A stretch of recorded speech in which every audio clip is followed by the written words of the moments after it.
bitch. I have the house to myself, a game on the big screen, 2 cold beers and more in the mini fridge next to my favorite chair, and someone is calling. This better not be one of those asshole sales calls or robocalls. It was around 8 p.m. on Wednesday. My wife Tracy often worked late on Wednesdays, and I always made plans for a fun and relaxing evening. Today was special. I got a meatball pizza from Papa John's, grabbed a couple beers, then turned on the Cubs game and started relaxing with my favorite drink. I had 2 more bottles in the small refrigerator next to me, and 6 more in the kitchen refrigerator. It should be a good evening.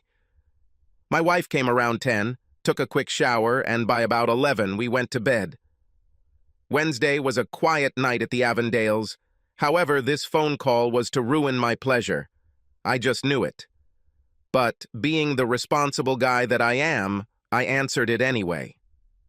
It turns out it was Sherry Tremaine, wife of Tracy's boss, Jacques, who was practically hysterical. It appears Jacques had a heart attack while working with Tracy, my wife, who called 911 and was rushed to the hospital by paramedics in poor condition. Sherry told me that Tracy had gone with Jacques in the ambulance and would need to be taken home since Sherry intended to stay as long as Jacques needed her. I told her I was on my way and wished Jacques all the best. Jacques was Tracy's boss for 22 years. She started working at his software company right after college and was now his right-hand woman, so to speak, as well as his work wife. I had already met Tracy when she went to work for Jacques, and over the years our families would often do things together. He seemed like a nice guy. Tracy said he was an amazing boss, and he also took good care of Tracy in the payroll department. Jacques, a French citizen, is 10 years older than Tracy and I at 55. He's a good-looking guy who works out and has a decent body for a guy his age. He is a dynamic personality, the center of attention in the crowd. Both men and women are drawn to him. I understand that God has a plan for all of us, no matter how well we take care of ourselves. But I must admit that I was surprised that Jacques had a heart attack. I parked my car in the visitor's parking lot next to the emergency room, walked in, and asked about Jacques. I told the nurse at the counter that I was the husband of the woman who arrived with him, and I was looking for her too. As I said this, I noticed a couple of EMTs to my right. One gently patted the other on the forearm and whispered loud enough for me to hear, "Cook is here." I wonder what's going to happen. Although he was looking in my direction, I had no idea what he was talking about. I didn't know what a cook was, and didn't really care about it. I was just looking for Tracy. 5 minutes later, Tracy and Sherry left the room, tears streaming down their faces. They noticed me and walked towards me, and we shared a group hug. "He's dead, Rick!"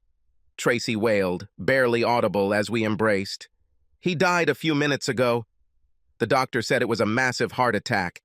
I was stunned by the silence as the 3 of us hugged in the hallway, both women sobbing loudly. Sherry, also a French citizen, was married to Jacques for 35 years. They married when they were both 20 and came to this country when Jacques took a job with an American software company at the dawn of the computer age. They have a daughter, Aimee, who is 3 years older than my daughter Allison, who is 18, and the girls are so similar they could be sisters. Jacques treasured Aimee. This will be very difficult for her, I thought to myself. Just then, one of the EMTs came up to me and asked if I was Tracy's husband. I said yes, and he handed me Tracy's purse, saying that she had left it in the ambulance when they arrived at the hospital. I separated myself from the crying women and, taking the purse in my left hand, thanked him and shook his right hand with mine. I then began wrapping the dangling strap around the purse to get it out of the way when I thought I saw a bra tucked into the middle compartment. It didn't make any sense to me, so I took another look and sure enough, there was a bra in the purse. It was so crazy when the women left the room crying that I never got a good look at Tracy. I noticed that she was, indeed, not wearing a bra. This is weird, I thought to myself. I don't know how long we stayed in the hospital with Sherry before she decided she needed to leave. Amy was getting ready to return from university in the morning, and Sherry decided that she needed to get some sleep. I dropped Sherry off at her house and then drove Tracy and I to our house. I thought I could help both women get their cars tomorrow. Sherry from the emergency room lot and Tracy from the work lot. Tracy didn't say a word to me as we walked through the door, heading straight to the master bathroom and getting into the shower. She joined me in the living room about 20 minutes later, her eyes red and puffy from crying. She sat down on the couch and I climbed out of my chair and joined her, pulling her towards me for a tight hug. She was breathing raggedly, and I could feel her body shaking with sobs. I wanted to ask her about why she wasn't wearing a bra, given that she was supposed to be working with Jacques. But I didn't have the guts to do it at that moment.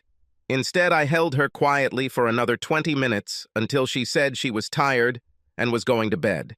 It was midnight, so I decided to go to bed with her. The next morning, after showering and shaving, I offered to take Tracy to the office to pick up the car. She suddenly looked like she had been punched in the gut and began to stutter before taking a moment to catch her breath and calm down.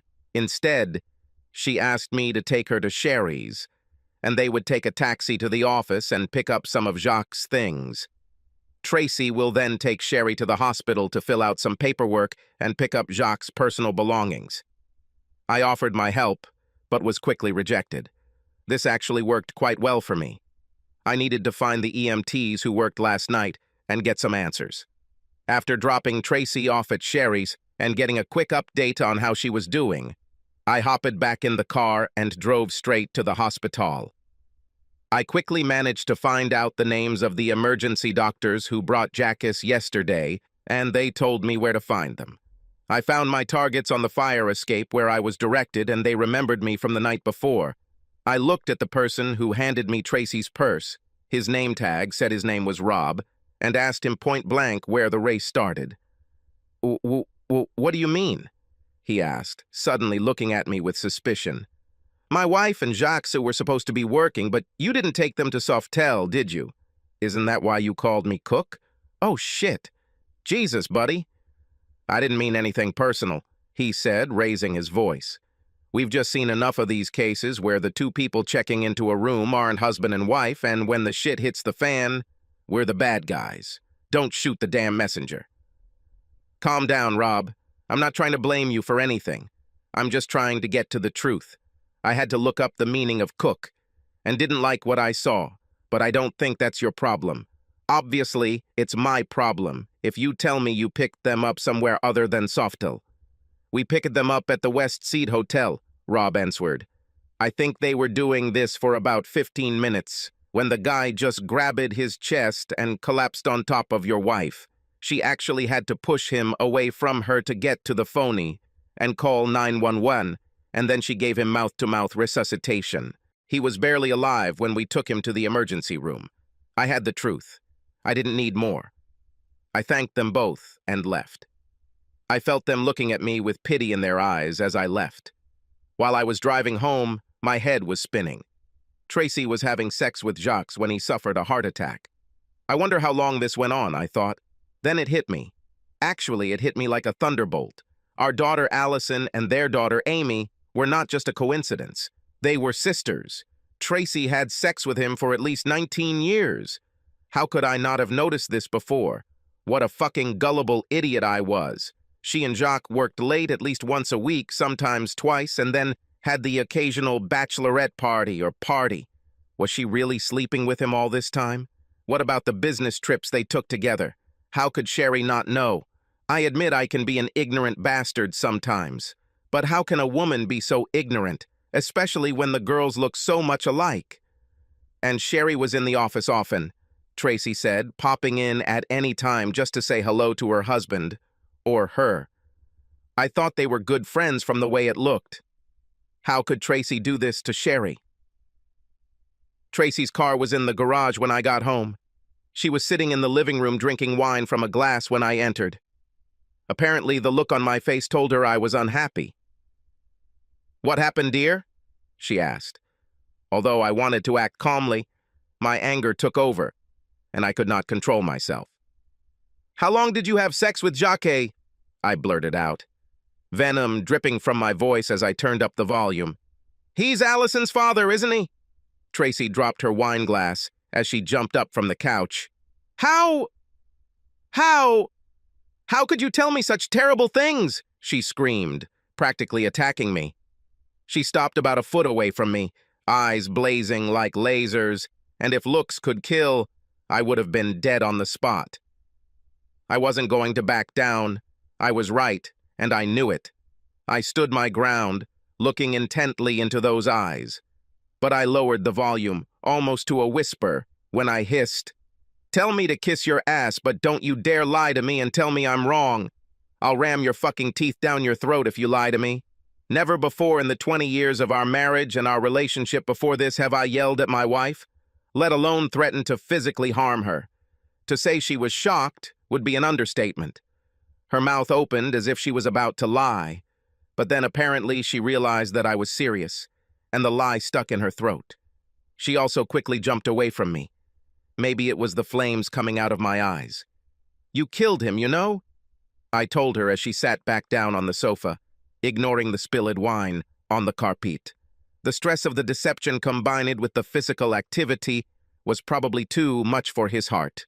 "I'm surprised this didn't happen sooner considering how long you two have been having sex." From the stricken expression on her face, I knew I had struck a nerve. She looked down at her hands and fidgeted for what seemed like minutes, but in reality it was probably only 10 seconds. "Oh my God, do you think I really killed him?" she asked quietly. "I wonder if Sherry thinks so too." "Why would Sherry think that way?" "Unless she knew about you two." "Did she know about you two?" "She knew, and approved of it almost from the very beginning," Tracy said quietly. "Sometimes she even joined us, especially when she went on business trips with us. She always told me that she thought it was right that I should enjoy Jacques because I was such an important part of his success in business, and she was glad that I took care of him in the office while she took good care of him at home." It was my turn to sit down. I felt dizzy and confused. So I was the only one who didn't know? What about Allison? Allison has known about this for the last 4 years. She handles it well. Oh shit. Allison knows and she's good at it. God. I howled. That's not really what I meant. Does Sherry know that Allison is Jacques' daughter? Sherry knows and she's okay with it. Amy knows too. Well, I realize you've all had a good laugh at stupid old Rick's expense many times. Even my daughter, his daughter, I suppose, knew and didn't tell me. Damn wonderful. I ran out of the house. I ended up going to a local park and just sat there for a couple of hours staring into space. Tracy called my cell phone a couple of times, but I let the calls go to voicemail. I just sat and thought. I always considered myself a smart guy, but when it came to Tracy, I was a complete dumbass. It never occurred to me that she was cheating on me, and I trusted her so completely that I probably missed a bunch of semi-obvious signs. At least for 19 years. So damn ignorant. I wondered if there was anyone else besides Jacques. A whirlwind of thoughts raged in my brain. I left the park when it started to get dark and drove home. When I entered the house from the garage, I saw Tracy sitting in her usual place with a cup of tea in front of her. She offered me a cup, but I declined and went to my wine cabinet for something stronger. I poured myself a glass of whiskey and sat down in the chair opposite her. "I can't even begin to tell you how sorry I am for hurting you," Tracy said quietly, looking at her hands. "I need to know the whole story. Now," I said, and there was more than a little irritation in my voice. "You have to tell me how you could do this to me while saying you love me. You have to tell me if you ever really loved me, and if you respected me. Don't you dare doubt my love for you. Never!" Tracy shouted with urgency in her voice. "I always loved you. I still love you. I just loved Jacques. Some people think that you can only love one person, but I know that is not true, because I have loved two. Don't spare me. Continue," I said decisively. Tracy joined Softel when the company was about a year old. As in many small companies, employees worked long hours and became emotionally close. It was an exciting time for her, and I remembered her telling me about the difficulties during our dates. We dated for about a year when she joined the company. As the company became successful and grew, Tracy became Jacques' right-hand man, so to speak. He was a dynamic leader, and the face of the company. She was essentially the glue that held everything together. She excelled at many tasks, and Jacques came to depend on her as his other half. At the same time that things were heating up between Tracy and I outside the office, things were heating up between Jacques and Tracy in the office. She noted that it was almost as if her personal and work lives ran parallel. Although Tracy and Jacques were respectable in front of the rest of the office, she continued, away from the others, they became even more affectionate, discussing everything from soup to nuts, from sex to politics. She was 24 years old, beautiful, with an athletic build and long blonde hair. He was 34 years old, a well-built man with long wavy brown hair, a sweet smile, and an almost old-fashioned politeness. Tracy remembered how it had felt almost natural the first time they had made love on the leather couch in his office at the end of a long day. Because it seemed so natural, Tracy said she never felt guilty about sleeping with both me and Jacques, even when she and I got married a year later. It wasn't lust, it was a complete love affair, similar, but at the same time, different from the one she and I had. But she knew she could never tell me because of how I felt about infidelity. She loved us both and wanted it to continue. Although I was not told about the affair, Jacques told Sherry about 2 months later. When he and Tracy realized their romance would be long-lasting, he wanted to be completely honest with his wife, who had just given birth to their first child. Sherry and Amy will always have the biggest place in his heart, Tracy said Jacques told Sherry. But he wanted to keep a piece of his heart for Tracy. Then Sherry invited Tracy to spend the weekend with Jacques and her. I remembered how she went away for the weekend under the pretext of her mother's illness, and after that weekend she gave her blessing to the affair. When Tracy became pregnant several years later, it was Sherry who took the troubled Tracy into her heart, and it was she who decided how the narrative would unfold if the baby was indeed Jacques'. Since Jacques and I both had A+ blood, that solved the easy part. And since I was almost never around both girls together alone, when someone noticed the girls' similarities, Sherry or Tracy almost always made some witty remark. Both women knew that if I had a chance to think about it, I might become suspicious. Sherry looked at Tracy almost like a little sister and was actually proud of Jacques' second family, Tracy noted. I sat dumbfounded during Tracy's confession, no, memory actually. As she in no way expressed regret for what she had done, she was simply recalling the events. Tracy paused and looked at me as if she expected me to say something. The only thing I could think of at that moment was to ask if he and Jacques took a break when we first got married and had sex almost every day of the week. She looked confused and looked away before finally answering, no. It was such an exciting time in my life. I had 2 handsome men loving me and wanting me, and I was extremely horny all the time, she said. In those days when Jacques and I made love, I always tried hard, wash yourself down there in case we were going to have sex too. Yes, sometimes you had sloppy seconds, but I tried to keep them to a minimum, and I never allowed you to caress my private part after Jacques and I made love. Terribly tactful of you, I muttered. The funny thing is, after all these years, I never really compared the two of you sexually, she continued. You were both good lovers, kind and considerate, and about the same height. It wasn't the best sex with Jacques, just different because of who each of you was. I have to admit, I was somewhat comforted by the fact that it wasn't just lust with a big dorky stranger, but at the same time I was stung to the core by her confession that she loved him as much as she loved me. I was raised to believe in one partner, one soulmate for each of us. And while I may have been the one receiving most of her intimacy, there was another one I was sharing with. Tracy set down her tea and looked into my eyes, trying to look into my soul. I had no answer to her unasked question, and I had no words of wisdom. I put the bottle in the closet, put the glass in the sink, and headed upstairs to bed. I knew without a doubt that I would not be able to sleep that night. Tracy came to the bed after about 5 minutes and lay down, curled up behind me. I pretended to be asleep so I wouldn't even have to say goodnight to her. I got up at my usual 5 a.m., did my morning routine, and headed to work. Tracy was still in bed when I left, which meant she had no plans to go to Sofitel. I guess she and Sherry will need to figure out what's next, now that Jacques is gone. This is their problem. Obviously, I needed to deal with my own problem. Work had always been a source of solace for me when things weren't going well in my life, and I hoped that trend would continue. I work for Mayoni Pharmaceuticals, where I am the vice president of sales. Even though I am 45 years old, I belong to a new breed in this industry. I'm a chemist by training, so unlike most sales guys in my industry, I actually know how products are made and what exactly they do. I was even involved in the creation of one of our products, cockcrazidol, a pill that helps reduce female libido for those who are overly horny. It was a great product for us, and I made a good profit from it for myself. I also make a very good salary, and with Tracy's salary, we were doing very well. Upscale house in a trendy area, 2 nice cars, great vacation. Neither of us will suffer financially when we divorce. Well, that's what I thought about. The dreaded R word. I didn't think about it until now, probably because it was cloudiness in my mind from the moment I found out Tracy was cheating.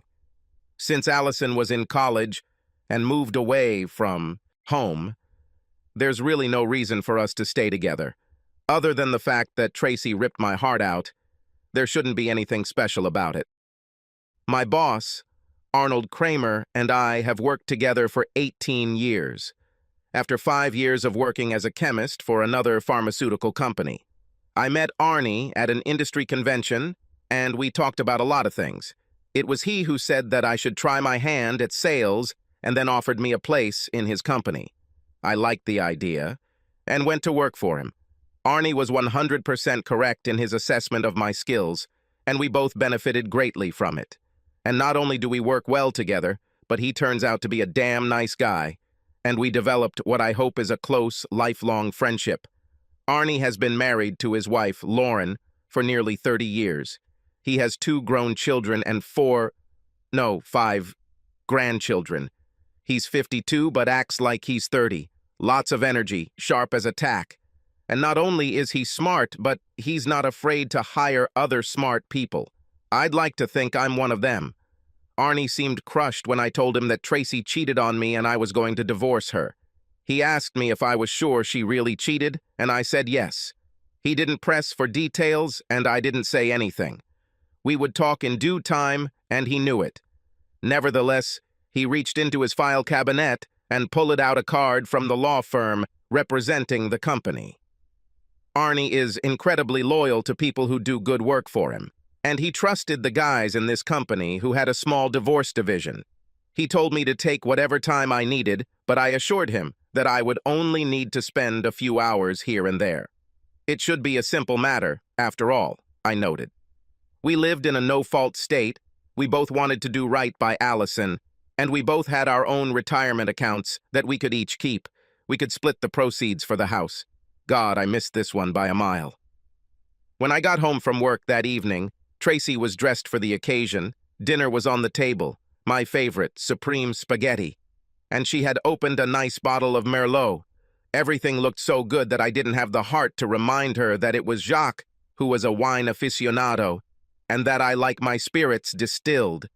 I think under pressure it's hard to remember everything about both of your husbands. Tracy was her usual chatty self while we ate, acting as if nothing had changed between us. I waited about 10 minutes before ending the charade by finally using those famous 4 words that no spouse ever wants to hear. We need to talk. No, we don't need that. She practically snapped at me. I have to admit, I was shocked by her answer and her tone. I caught up with her, and she admitted that she had been having a years-long affair with her boss. She knew how I felt about infidelity. How could she think that I would keep her? I was hoping we could at least talk like civilized adults before I serve you. I told her as calmly as I could. You can do whatever you like to get me served, but I won't give you a divorce, she said, with more than a hint of irritation in her voice. The point is that you love me, and I love you, and I won't let you go. I will fight this every step of the way. You're being stupid, and you're going to ruin the best thing you've ever had, all because your pride is hurt. I started to answer, but she interrupted me. Until you found out about Jacques and me, did I ever give you any reason to doubt my love for you? Have I ever neglected you in any way? You absolutely got as much good sex as you wanted, And I took care of you in every way, physically, mentally, emotionally. Aren't we each other's best friends? If you had not known this by this unfortunate accident, you would have gone to your grave loving me completely until your last breath. You would never understand anything. Can't we just get back to this? No, because I found out. You don't love me as much as you say because otherwise, you couldn't give yourself to another man, both in soul and body. You knew it was wrong, so you hid it from me. I don't call 2 decades of deception love. It's bad enough that you have sex with another man for 2 decades, but you tell me that you love him. You were close to him just like you were close to me. What kind of love is this? Forget about sex for a moment. Can't you see that every ounce of love you gave him, you stole from me? I had more than enough love for you, too, Tracy shouted back to me. He was man enough to understand this, but I spared you, so I never told you about it.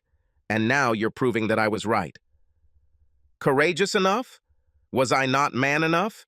Because I wouldn't let you have a sexual partner and a half-husband on the side? This is absolute crap. I wasn't stupid enough to let you do this to me voluntarily, so you made the decision yourself for yourself. Completely for yourself. It was all about what you wanted and got. And believe me, I have no doubt that if I had not found out about this, I would have gone to my grave a completely happy man and the biggest idiot in the world. And you could just write this on my fucking tombstone. Here lies Rick Avondale, the luckiest fool in the world. He thought life was wonderful because he had no idea that his wife had 2 husbands. The service and funeral took place 3 days later, on Monday. I was not present. I got up like any other morning and went to work. When I got home, Tracy and Allison were in the kitchen, still wearing the mourning clothes they wore to the funeral. I walked up to my daughter, who was home from college, and tried to hug her. After all, she had not been home for about 2 months. I said tried, because the hug never materialized. At first she recoiled from my touch, then she turned her back to me and walked away, quietly crying. Tracy put her hand on my forearm and shook her head gently. Under normal circumstances, I would have taken the hint and left it as is. But these were no longer normal circumstances. I literally growled. I went upstairs to the bedroom, grabbed enough clothes to last me a few days, grabbed my toothbrush and toiletries, and left. Tracy started blowing up my phone almost the minute I walked out. I allowed all calls to go to voicemail. However, I had to give Allison credit for one thing. Unlike her mother, she didn't pretend that everything would be fine. At some point, she decided that I was the asshole in this play and she was going to make me pay. Well, if she was going to make me pay by ripping my heart out, she had accomplished her mission. Not only was she not my child biologically, but she just made it abundantly clear that she was no longer my child emotionally. It just got worse by the minute. On Tuesday, I took advantage of my free time, went to the bank and divided all the bills into hers and mine. I closed our credit cards, opened a new one in my name only, and made an appointment with the law office Arnie recommended. They squeezed me in on Thursday. I hadn't slept for 3 days when I went to see my lawyer on Thursday. I swear to God, but his name was Mike Squishy. I hoped he was a much better lawyer than his name suggested. I thought there wasn't really much to discuss. I explained the matter to him in detail and said that I wanted to separate from my wife as soon as possible. I also told him that I wanted Jacques' estate to be sued for alimony. Well, if Allison was no longer my child in any sense of the word, then let her real father pay for her upbringing. I'm tired of being a fool, I told Mike. Mike said he didn't see any problem with it, but if Tracy was really adamant about not getting a divorce, the judge might order mandatory counseling, which could take a while. I told him to go for it, and on Monday the following week, Tracy was handed the papers at Sofitel.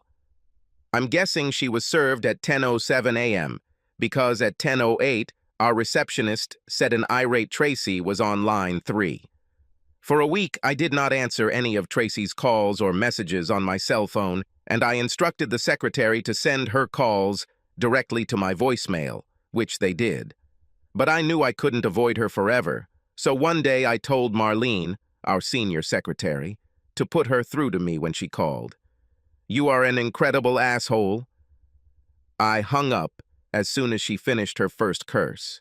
Phone call number 2 came in 15 seconds later. "Don't you dare hang this fucking—" I hung up again, wondering how long it would take for her to realize that she had to be polite if she wanted to talk to me. Phone call number 3 took a little longer. When I answered, she practically whispered that she was trying so hard to control herself. "You won the first round. We need to talk," she said. "This is just wonderful," I said as cheerfully as I could. "Call my lawyer, Mike Squishy, at the number I'll send you, and make an appointment with us. You may also want to bring your own lawyer with you. This could speed up the process." The meeting was scheduled for 2 weeks later. Until then, I continued to live in a nearby motel, stopping by my old house to cut the grass and occasionally picking up mail and other belongings. When Tracy first saw me drive up to the house, she tried to greet me like she was her long-lost husband and started hugging me in the driveway, but I physically pushed her away from me and walked into the house. "You didn't have to tell the world about our problems right there in the driveway, did you?" she said. "Hey, if I'm such an asshole, divorce me," I replied calmly. The meeting with the lawyers took place on Friday afternoon at 3 o'clock. As always, a gentleman, I let Tracy make her case first, that she loved me completely and was simply leaving a little room in her heart for Jacques. And of course, now that he was dead, everything would be mine all the time. "Are you ready to throw away 20 wonderful years because of this?" she asked me. "Did our love mean so little to you?" "No. It is precisely because our love meant so much to me that we must dissolve this marriage," I answered. "You completely captured my heart and vilely deceived me to get it. How can I not see this as a complete betrayal of trust, the very foundation of marriage? You knew what you were doing was wrong, so you betrayed my trust to get exactly what you wanted, both of us physically and emotionally. But he knew and accepted it, and I was tricked into it. For some reason, no one offered me to have sex with his wife. This divorce is not on my conscience. It's about your selfishness and betrayal. I would never accept sharing you physically with another man. But sharing your love with another man is not everything. It hurts worse than if you just had a cheap, tawdry affair with a hot stud. You loved this guy, and had sex with this guy, and even had a child with him. Just because I didn't know didn't fix the situation. You both stole from me. It's a good thing he died of a heart attack that day, because if he hadn't, I would have shot him." Tracy gasped as I made my final statement. I was already in tears. "You know, in all this time, you have never said that you regret cheating on me," I continued. "You apologize for hurting me, and I know you're sorry you got caught, but I don't think you're the least bit sorry for what you did. Rick, I know you can do your part. Don't go through this divorce," she said. "My part? This was our marriage, Tracy. There wasn't supposed to be my part and your part. It was supposed to be just us, forever." Mike looked at Tracy's lawyer and said, "I think we're done here. Your client must sign the documents and return them to us." Attorney Tracy, a stern, middle-aged African-American woman, nodded grimly and held out her hand for Mike to shake. Over the next 2 weeks, some minor details were sorted out, and about 3 months after that, we were officially divorced.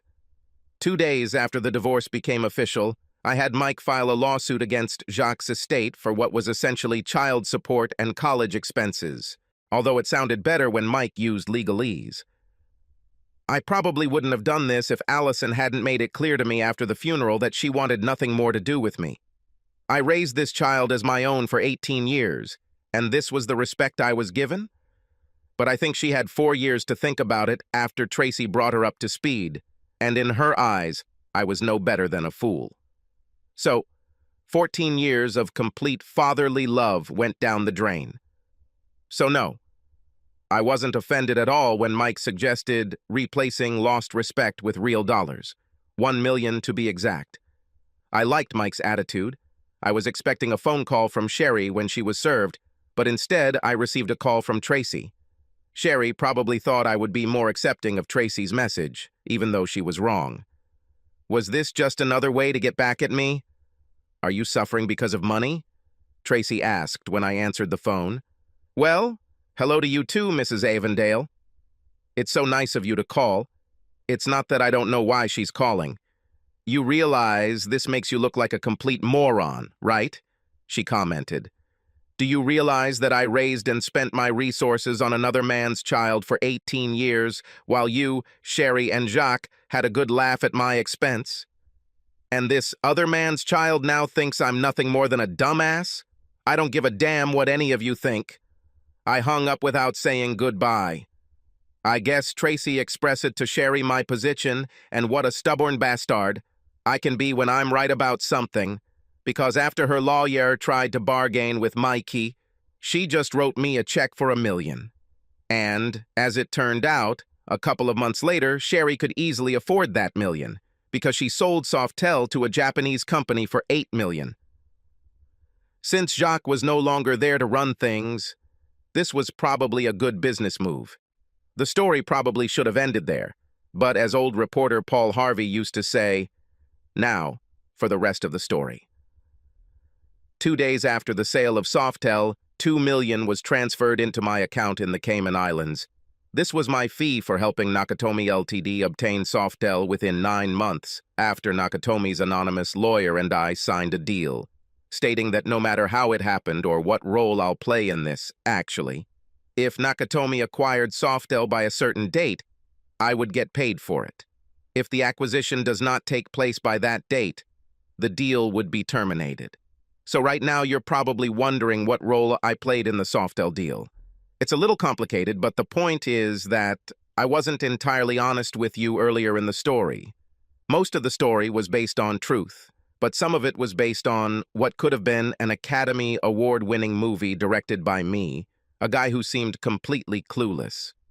Let me explain. In fact, I was an ignorant bastard for about a month before Jacques died. Then I was approached by a lawyer from Nakatomi Ltd. Who wanted me to help him close a deal with Jacques for Softel. Why do you need my help besides the fact that my wife is Jacques' right hand? I asked innocently enough.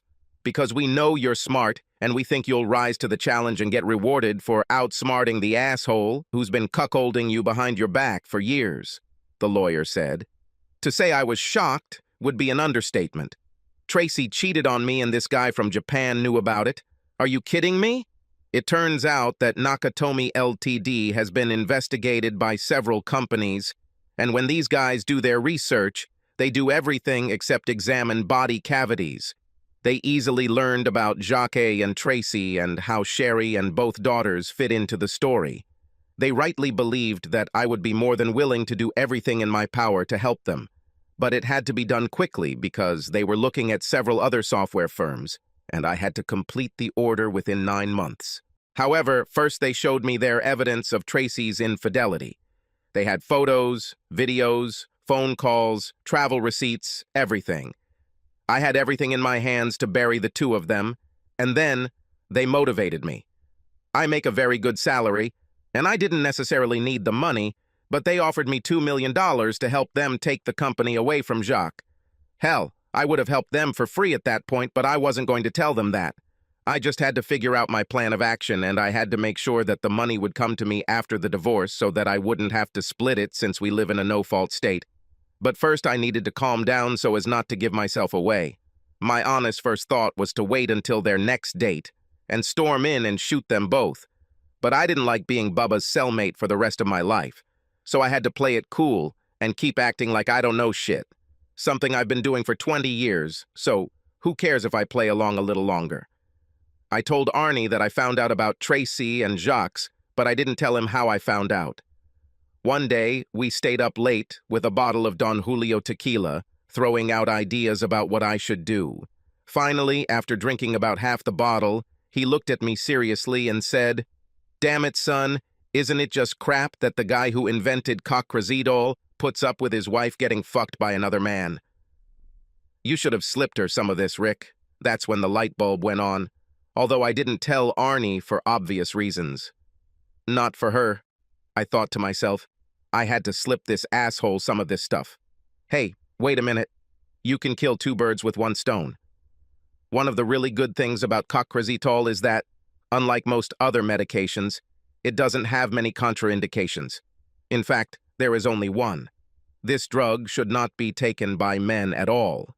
because although it calms the female libido, for some reason it causes a spike in blood pressure in men and can lead to a fatal heart attack. I just needed to give some of the drug to Jacques. Jacques and I both belong to the same golf course, and we sometimes play together with 2 other guys. I arranged for the 4 of us to play the following Saturday, with a stop at a restaurant for a nice lunch after the first 9 holes.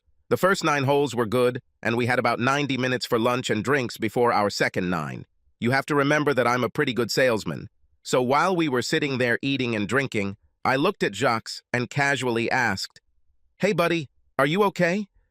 You look a little exhausted." The other 2 guys and I were about 10 years younger than Jacques, and he knew it. So yeah, the question had a slightly depressing effect on him. I could see the wheels turning in his head when I said we could delay the next half by about 30 minutes to give him some rest. "No, I'm just a little tired, but we don't need to move anything for me. I'm fine," he replied. I actually didn't think he looked tired at all, but now I was playing on his insecurities about being the oldest guy in the group. "I've got just what you need, buddy," I said, pulling a small bag of unmarked white pills from my front left pants pocket. "Something I keep just for myself and drink every day with lunch. Helps me get through the rest of the day with ease." I handed Jacques a bag of 5 tablets. "Take these for the next few days, and if you like them, I'll bring you more the next time we meet to play." Jacques took 1 tablet out of the bag, popped it into his mouth, and washed it down with bourbon and ice. He beat his chest like a monkey and let out a Tarzan scream. "Let's go, guys. I'm as cheerful as ever," he shouted cheerfully. In fact, for a few minutes, he probably actually felt energized. Higher blood pressure pumps you up a little, which is why athletes take heart drugs to dope, but too much of a good thing. And for those wondering why I gave him a small baggie rather than a bottle of pills or a box of pills, the reason is that when he's done taking the pills, he'll just throw the bag away rather than keeping it where it won't be found in his pocket, in case someone was rummaging through his clothes when the inevitable happened. Wednesday night. For those paying attention now, these 5 tablets will last until Wednesday, which was a typical night for the Jacques Tracy Love Festival. Combine a man's blood pressure, which is already elevated from having sex with a beautiful woman rather than his wife, with medications that cause his blood pressure to rise and spike, and you have a heart attack, most likely fatal. But since it looked like a normal heart attack, and since we live in a small town without a large homicide unit, the only way to investigate it is if something looks suspicious or out of place. So I tried to play my role as the new cuckold to the best of my ability, acting exactly as I had done when I found out about the affair a month earlier. I have to say, I was even impressed with my acting talents. 2 days after the money arrived in my account and was immediately transferred to another account, I invited Arnie and his wife to a large, luxurious dinner, ostensibly to thank Arnie for being a great boss and supporting me in my time of need. He didn't need to know that it was actually to sow the seeds of my revenge. With Jacques gone from both women's lives, the bond between Tracy and Sherry weakened significantly, especially when Sherry had time to think about the fact that Jacques died practically on Tracy. I was also told that Tracy's failure to convince me to drop my claim against the estate for child support made Sherry very angry, although I don't think she realized that Tracy wasn't getting any of that money because at that moment we were already divorced. Sherry fired Tracy shortly after she paid me, and the guys at Nakatomi Ltd. Apparently spread a rumor in their world about an affair between Jacques and Tracy, effectively ending Tracy's career in business administration. It's probably not very good when the boss dies in bed with you, or rather, on you. Don't cry too much for Tracy, though. She won't be standing in line for bread for a while, and she will be able to help her daughter. Yes, I said to her daughter. Allison made it very clear to me that after Jacques died, she no longer wanted anything to do with me, turning me down not only once, but several times. I guess that's what I get for raising her, providing for her, coaching her soccer team, and going to all her dance recitals. Well, I think I won't repeat this mistake again. I guess I'm doing pretty well for a guy who lost the love of his life after 20 years. It took me a while, but eventually I started dating again. I'm just not sure I'll ever be able to fully trust a woman again, and I'm not sure I'll ever be able to find one that matches what I thought I had with Tracy. But let's not forget that I'm worth about 5 million, so I retired and now only work on special projects for Mayonne. Maybe one day I'll invent a pill that will allow ignorant husbands to spot a cheating wife right away. This would really benefit humanity. Subscribe to our channel so that your second chaff doesn't cheat on you, and go ahead and listen to the next story, because this story is nothing compared to the next one.